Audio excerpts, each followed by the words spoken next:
ጠዋት ተነስታችሁ ፀጉራችሁን ስታበጥሩ ወለሉ ላይ ወይም ማበጠሪያው ላይ የቀረው ፀጉር ብዛት አስደንግጧችሁ ያውቃል? በመስታወት ስትመለከቱስ የግንባራችሁ ፀጉር ወደ ኋላ እየሸሸና እየሳሳ በመምጣቱ ጭንቀት ላይ ከሆንሽ ይህ ቪዲዮ ላንቺ ነው። ሰላም ጤና ይስጥልኝ ውድ የማራኪ ሴት የዩቲዩብ ቻናል ቤተሰቦች እንደምን ቆያችሁ?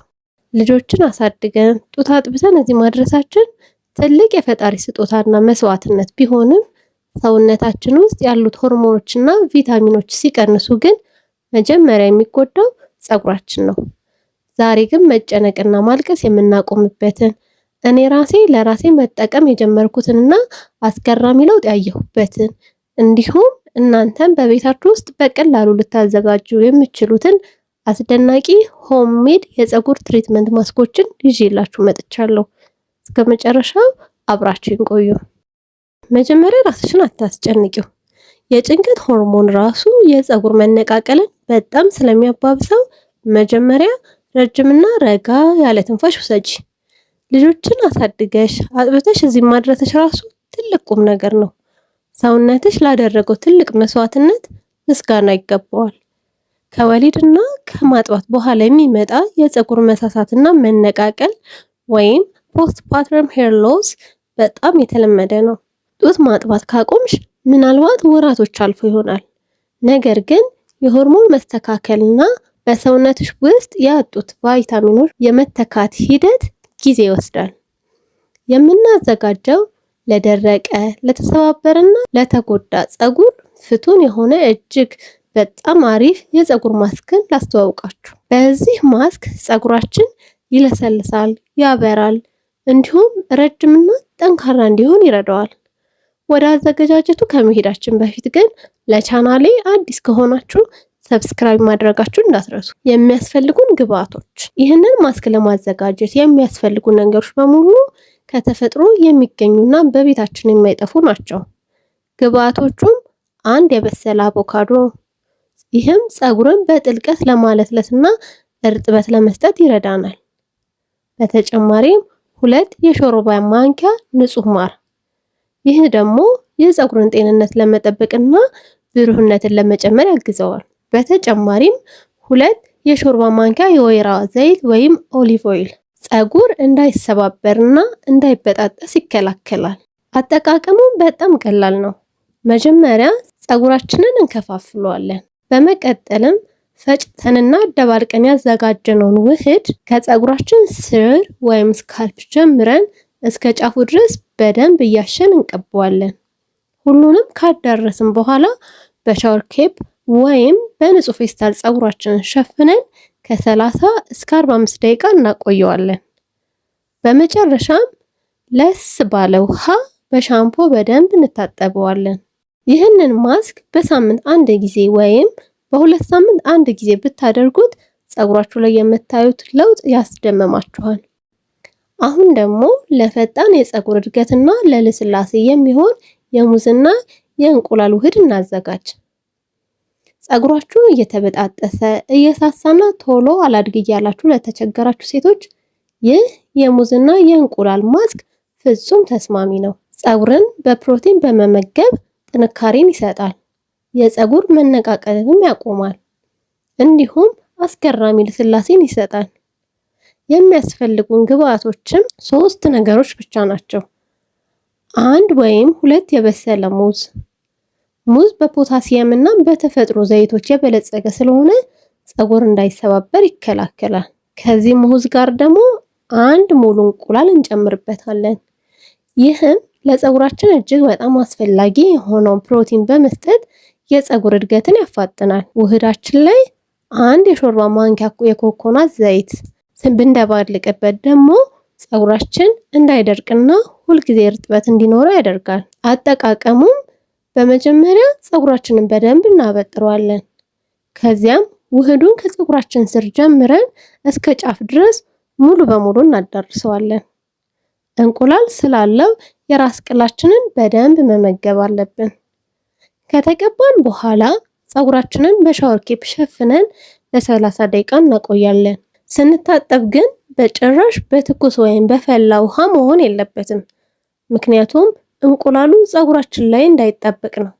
ስለዚህ በጣም ለስ ባለ ወይም ደግሞ በቀዝቃዛ ውሃ እንዲሁም በሻምፖ በደንብ እንታጠበዋለን። ይህን ማስክ በወር 2 ጊዜ ብቻ እንኳን ብታደርጉት ፀጉራችሁ ሲጠነክርና ሲያድግ በተጨባጭ ታዩታላችሁ። የእንቁላል የዘይት እና የጥቁር አዝሙድ ማስክ። ፀጉርሽ በጣም ለስላሳ ፕሮቲን እና ጥንካሬ ይፈልጋል። እንቁላል የፀጉር ምግብ ሲሆን ጥቁር አዝሙድ ደግሞ የፀጉር ስርን ያጠነክራል። የሚያስፈልጉን ግብአቶችም 1 እንቁላል፣ 2 የሾርባ ማንኪያ የኮኮናት ወይም የወይራ ዘይት እንዲሁም 1 የሾርባ ማንኪያ የተፈጨ ጥቁር አዝሙድ ወይም የጥቁር አዝሙድ ዘይት። አዘገጃጀቱም ሁሉንም እቃዎች በአንድ ላይ አዋህደን ክሬም እስኪመስል ድረስ መምታት። አጠቃቀሙም ፀጉርሽን እየከፋፈልሽ ከስር ጀምረሽ እስከ ጫፍ ቀቢ። በተለይ ግንባርሽ ላይ በደንብ አዳርሽው። ከዚያ በላስቲክ ወይም በሻወር ኬፕ ሸፍነሽ ከ30 እስከ 45 ደቂቃ ማቆየት ነው። በሙቅ ውሃ ግን እንዳትታጠቢው፣ እንቁላሉ ፀጉርሽ ላይ ይረጋል። ለብ ባለ ውሃና ሰልፌት በሌለው ሻምፖ በደንብ ታጠቢው። አሁን ደግሞ ሌላኛውን ምርጥ ውህድ ላስተዋውቅሽ፣ የሽንኩርት ውሃና የሬት ወይም አሎቬራ ጄል ማስክ። ሽንኩርት የፀጉር መነቃቀልን በአጭር ጊዜ ለማቆም የሚረዳው ሰልፈር በከፍተኛ ደረጃ በውስጡ ይዟል። ሬት ደግሞ የራስ ቅልን ጤንነት ይጠብቃል፣ ፀጉር እንዳይነቃቀልም ያደርጋል። የሚያስፈልጉን ግብአቶች 1 የቀይ ሽንኩርት ጭማቂ ፈጭተሽ ወይም ፈቅፍቀሽ የተጠለለ ውሃ እንዲሁም 2 የሾርባ ማንኪያ ትኩስ የሬት ጄል ነው። አዘገጃጀቱም የሽንኩርቱን ውሃ ከሬቱ ጄል ጋር በደንብ ማዋሃድ።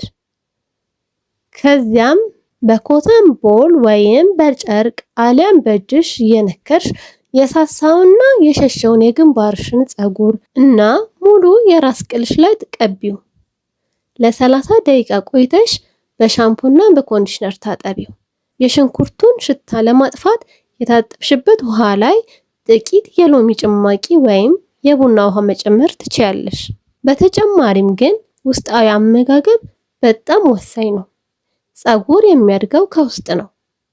ልጆችን አጥብተሽ ሰውነትሽ ቪታሚን አንሶ ሊሆን ስለሚችል በዋናነት ዚንክ፣ አይረን እና ቫይታሚን ዲ ያላቸውን ምግቦች ወይም ቪታሚኖችን መውሰድ ጀምሪ። የፀጉር አያያዝሽንን አስተካኪው። ፀጉርሽን ወደ ኋላ በጣም አጥብቀሽ አትሰሪው። በተለይ ግንባርሽ አካባቢ ይበልጥ እንዲሸሽ ያደርገዋል። ዘና ያሉ ስታይሎችንም ተጠቀሚ። ማሳጅም በጣም ፍቱን መድኃኒት ነው። በየቀኑ ማታ ማታ ከመተኛትሽ በፊት ግንባርሽንና የራስ ቅልሽን በጣቶችሽ ክብ እየሰራሽ ማሸት።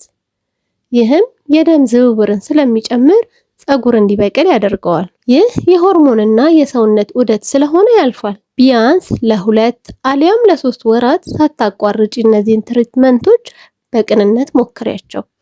ለውጥ እንደምታይበት አልጠራጠርም። ለመሆኑ በአሁኑ ሰዓት የትኛውን ትሪትመንት ለመጀመር ይበልጥ እቃዎቹ ቤትሽ ይገኛሉ? ወይስ ደግሞ አሁን ፀጉርሽን የምታበጥሪበትና የምትሰሪበት መንገድስ ምን ይመስላል? ከዚህ ማስክ ጋር አብሮ ያግዝሽ ዘንድ ለዕለት ተዕለት አጠቃቀም የሚሆን ፀጉርን ሳይመርዝ በቀላሉ በስፕሬ መልክ የሚረጭ እንዲሁም ለሚበጣጠስ፣ ለሚነቃቀልና ለሳሳ ፀጉር ፍቱን የሆነ ድንቅ የቤት ውስጥ ትሪትመንት አዘገጃጀትን ጀባ ልበልሽ። በተለይ ደግሞ ግንባር አካባቢ ለሚሸሽና ለሳሳ ፀጉር አንደኛ የሮዝመሪና የቅርንፉድ ውሃ ስፕሬይ ለቀን ተቀን አጠቃቀም ይሆንሻል። ይህ ውህድ ለግንባር ፀጉር መሸሽና ለፈጣን እድገት በአሁኑ ሰዓት በዓለም አቀፍ ደረጃ ውጤታማነቱ የተመሰከረለት ነው። የራስ ቅል ላይ የደም ዝውውርን በመጨመር አዲስ ፀጉር እንድታበቂ ያግዝሻል። የሚያስፈልጉን ግብአቶችም 2 የሾርባ ማንኪያ የደረቀ ወይም ትኩስ ሮዝመሪ የራስ ቅል የደም ዝውውርን በመጨመር ፀጉር እንዲፋፋ ያደርገዋል።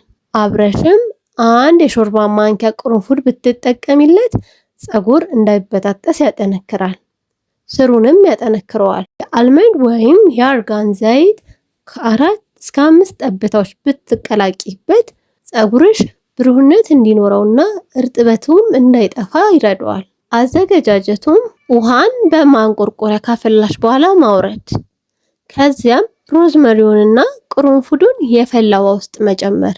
መልሰሽም ማንቆርቆሪያሽን ወይም ያፈላሽበትን ዕቃ በጥሩ ሁኔታ ከድኖ ለ4 ወይም 5 ሰዓታት ዘፍዝፎ ማስቀመጥ። ይህም ንጥረ ነገሩ እንዳይተን ያደርገዋል። ውሃ ቀለሙን ቀይሮ ወደ ደማቅ ቡናማነት ሲቀየር አጥልሎ በንጹህ የስፕሬይ መርጫ ዕቃ ውስጥ መገልበጥ። በመጨረሻም የአልመንድ ወይም የአርጋን ዘይቱን ጨምሮ በደንብ ማወዛወዝ። አጠቃቀሙም በየቀኑ ጠዋት ጠዋት ወይም ማታ ማታ የፀጉሩን ስር እና ጫፉን በደንብ መርጨት። ከረጩ በኋላ ለ2 ደቂቃ በጣቶቹ የራስ ቅልዎን ቀስ አድርገው ማሸት ወይንም ደግሞ ማሳጅ ማድረግ። መታጠብ አያስፈልገውም፣ እንደነበረ ይተውታል። ውህዱን ግን ፍሪጅ ውስጥ አስቀምጠው እስከ 2 ሳምንት መጠቀም ይችላሉ። ይህ ውህድ የራስ ቅል ጤንነትን በመጠበቅ ፀጉር በፍጥነት እንዲያድግና እንዲፋፋ ያደርጋል። የሩዝ ውሃና የአሎቬራ ወይም ሬት የእርጥበት ስፕሬይ። ፀጉሩ የሚበጣጠሰው ድርቀት ሲበዛበት ነው። ይህ ስፕሬይ ደግሞ ለደረቀና ለሚሰባበር ፀጉር ከፍተኛ እርጥበትና ፕሮቲንን ይሰጣል። የሚያስፈልጉን ግብአቶችም ግማሽ ኩባያ የሩዝ ውሃ፣ 2 የሾርባ ማንኪያ የሬት ጄል እንዲሁም ከቫይታሚን ኢ ዘይት 1 ካፕሱል ብንጠቀም ይህ በጣም ጥሩ ውህድ ይወጣዋል። የሩዝ ውሃው ፀጉርን የሚያጠነክሩ አሚኖ አሲዶች አሉት። የሬት ጄሉ ደግሞ ለፀጉር ፍጹም እርጥበትን ይሰጣል፣ መሰባበርንም ይከላከላል። የቫይታሚን ኢ ዘይቱ ደግሞ የፀጉርን ጤንነት ለመጠበቅ እጅጉን ያግዛል። አዘገጃጀቱ ሩዙን በደንብ አጥቦ ከ12 እስከ 24 ሰዓታት ንጹህ ውሃ ውስጥ ዘብዝፎ ማቆየት። ከዚያም ውሃውን ማጥለል። ከተጠለለው የሩዝ ውሃ ላይ ግማሽ ኩባያ ወስዶ ከሬት ጄልና ከቫይታሚን ኢ ዘይት ጋር በስፕሬው ዕቃ ውስጥ አብሮ መደባለቅ። በደንብ አዋህዶ በየቀኑ ፀጉር ላይ መርጨት። ይህ በጣም ቀላል ነው። ነገር ግን ይህ ውህድ የሩዝ ውሃ ስላለው ሁል ጊዜ ፍሪጅ ውስጥ መቀመጥ አለበት። አንድ ጊዜ የሰራነውንም ውህድ መጠቀም የምንችለው ለ1 ሳምንት ብቻ ነው። ከዛ በኋላ በአዲስ መቀየር አለበት።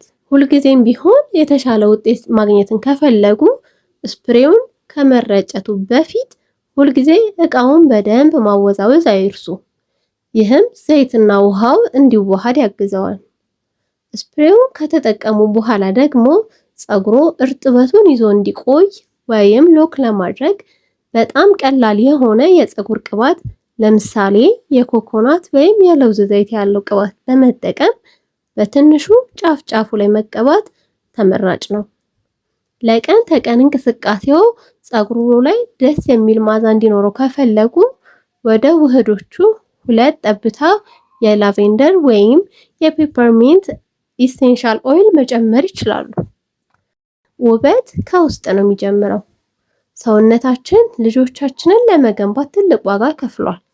ስለዚህ ፀጉራችን አሁን ላለው ሁኔታ ራሳችንን ከመውቀስ ይልቅ ጊዜ እንስጠው።